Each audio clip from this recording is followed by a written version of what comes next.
So the screws from these are removed. These two don't have a nut on them. These two have their nuts, but they are still moving a little bit to the left and right. So I will remove this plate. It's a plate there, this one on the bottom, and place a little bit of glue, rubber-based glue, between the leg and this plate, and the larger top plate also, so it will be stickier and it will not move, hopefully.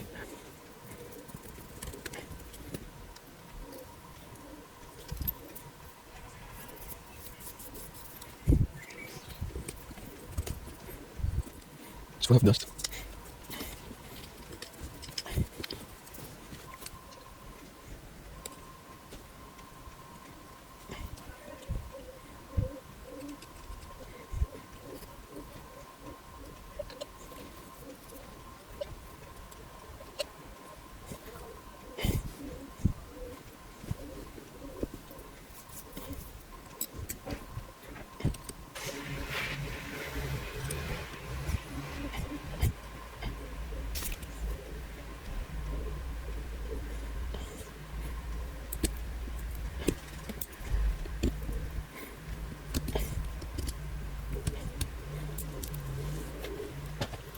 So there is glue between this small plate, the legs and the top plate. And now we have to add the nuts back and the longer screws.